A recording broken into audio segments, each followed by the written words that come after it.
Hello, this is my presentation on avoiding extremes and taking the knots out of your communication.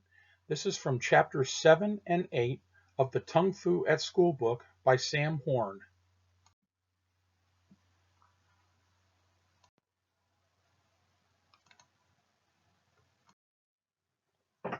The first suggestion that Ms. Horn gives is turn subjective accusations into specific observations. Extreme words usually produce extreme reactions. So, for example, if we say, "You always interrupt me, you never listen to what I have to say," maybe a better way to attack this would be, "Pam, please wait until I'm finished. I have more to say." According to Miss Horn, there are certain words that we never really want to use: always, never, no one, and every time. We need to turn these into more specific observations rather than just using these subjective accusations or words. Another suggestion used by Ms. Horn would use objective versus subjective language. It is always best to describe precisely what happened. Many times, excessive negativity portrays a very negative outlook on certain situations. One other suggestion that she makes throughout the reading is ask yourself, is that really true? What that does is it holds us accountable and it holds other people accountable. So for example, if you are listening to a story that's being told by one of your friends and you simply say, is that really true? The person will probably take a little bit of time to sit and think how accurate their story is. The question, is that true, is also very important because it doesn't represent a negative portrayal of the situation. Negative portrayals many times lead to more negative outlooks. So rather than making the outlook of the situation terrible or very negative, we're better off to look at the situation as it is or look at the behavior as it is and then deal with it accordingly. A third suggestion that is made is use language that fits the facts. Don't talk yourself into a funk. People who use negative language a majority of the time see everything as such a disaster. It's very much so better off to be optimistic than it is to be pessimistic. I can actually relate to this situation because for many, many years, I was a very pessimistic person. I always saw the negative in situations. And then about 6 years ago, I got married. And my wife is at the extreme opposite end of that spectrum. She is very optimistic about everything, about every situation. And so I had to reteach myself to be more of an optimist than being a pessimist all the time. And quite honestly, it's made me a much happier person because of it.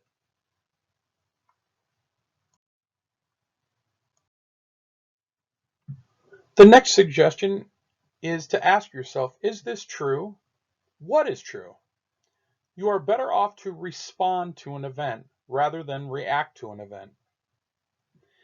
In these little pictures that I have listed below, we start with, in the first example, we start with our event, which leads to our first thoughts of that event. Many times our first thoughts lead to being unexamined, and what that leads to is a catastrophic language, and then ultimately that catastrophic language leads to a harmful reaction. Instead of actually looking at the event and responding, we kind of react, that initial reaction, gut shot. In picture number 2, this is more of a response to an event or an action.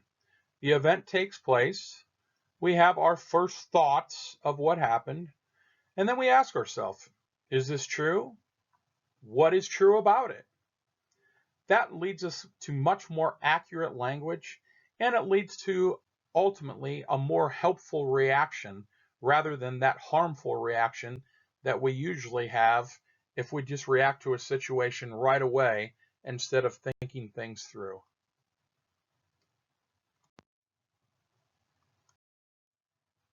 The last suggestion that we have from Ms. Horn is take responsibility for your responses. Take the time to respond to events or actions rather than just react to them. Reactions are usually based on stress or the emotion of the moment.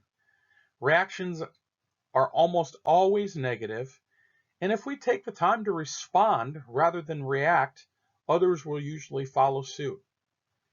Unfortunately for me, I have run into this many times. While I'm a new teacher, I have been in food service for almost 20 years. And food service managers have a tendency to react to certain events. And usually those reactions are negative, whether it be with a guest that's coming in, whether it be with an employee that is having issues or is calling off. We usually make that, that gut shot reaction rather than taking the time to sit back and make an educated, response. And again, you have to retrain yourself to, you know, take responsibility for your responses. You have to be able to respond rather than just react to situations. Ultimately, what it leads to is it leads to a much more educated response. And you've taken the time to sit down, look at the situation, and realize that, it's not the end of the world. It can be better. You have to be more optimistic on the outlook rather than just that initial reaction because of your stress or the emotions of the situation. In Chapter 8, Ms. Horn takes a look at the knots, taking the knots out of your communication. Well, what does that mean? What are the knots of your communication? Well, the first thing that she discusses is focus on the desired versus the dreaded. These are just some examples that are located in our text. The first example, stop yelling. You are making way too much noise. Well, a better way to react to that or a better response to that could be, please lower your voices. We need silence for the test. Another example, don't run through the halls. You could get hurt.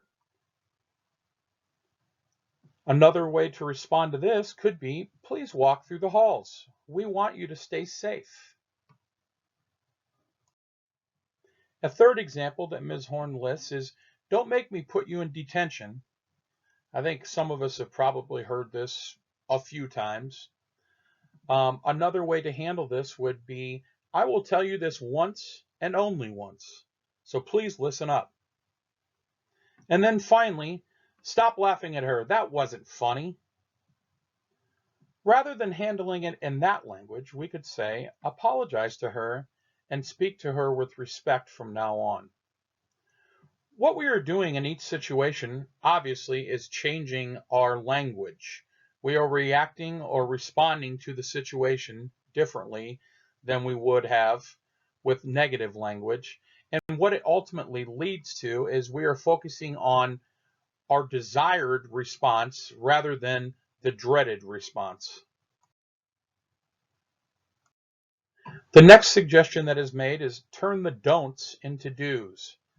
Talk about what we do want rather than what we don't want.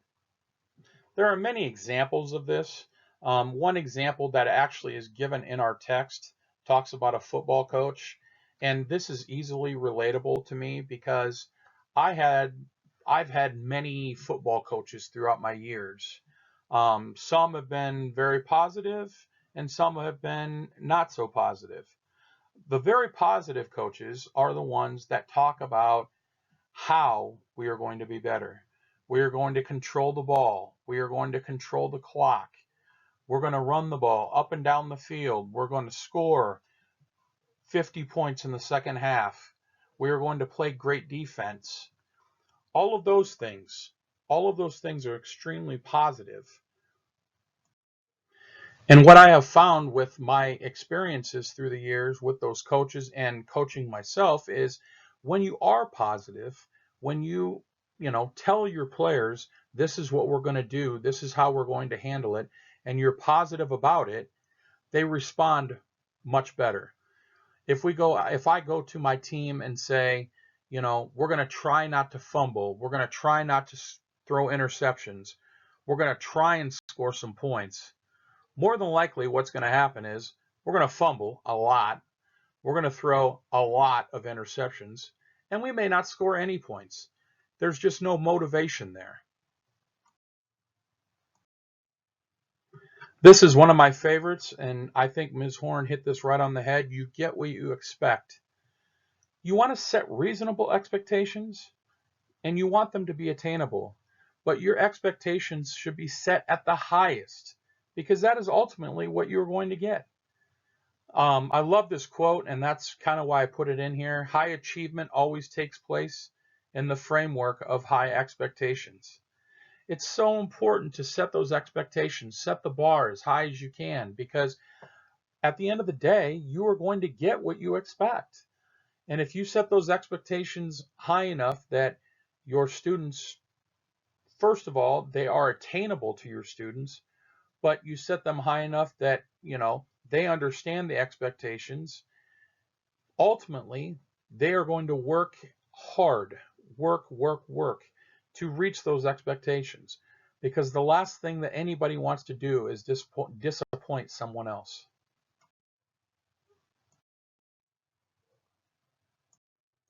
The last pointer that is given to us is act on your intention to use words to use.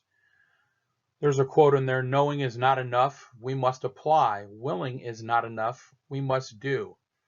If you have the opportunity to read through this, there's an example that's listed about a woman that is dealing with her daughter coming home late from a dance. And, the daughter comes home an hour late and she is really upset because she hasn't heard from the daughter. She tried to call the daughter, her phone was shut off, and she was panicked. She was a parent. She didn't know what to do. Well, rather than, beating a dead horse, so to speak, and keeping arguing with her daughter, she took a step back and realized that there was a way to handle this situation. The way she handled the situation is told her daughter, next time this happens, please keep your phone on. So if I call, you are able to answer. If you are going to be more than 5 minutes late, please call us and let us know. That is a very, very awesome way to handle the situation. I have a 19-year-old daughter that is in college now, but I remember dealing with her, a year ago or so, and I struggled as a parent because, she was the type of kid that she's very intelligent, she's very smart, probably too smart for her own good at points. But what used to happen was she would push the envelope as far as she could possibly push it. And there were certain situations that I know I overreacted. And after reading this, there would have been much better ways to handle those situations. Did I choose to use those? No, I did not. But, I have another daughter that is 9 now, and I'm going to make a very conscious effort to use words, keep calm and use my words rather than overreacting and reacting to a situation. I want to respond to that situation and use words that I should be using. And rather than creating a mountain out of a molehill, I want to take the opportunity to, you know, get my point across, but get my point across in a tactful way, a way that my youngest daughter is going to understand, a way that, I feel like I'm getting my point across and I'm happy and she understands where I'm coming from and she's happy also.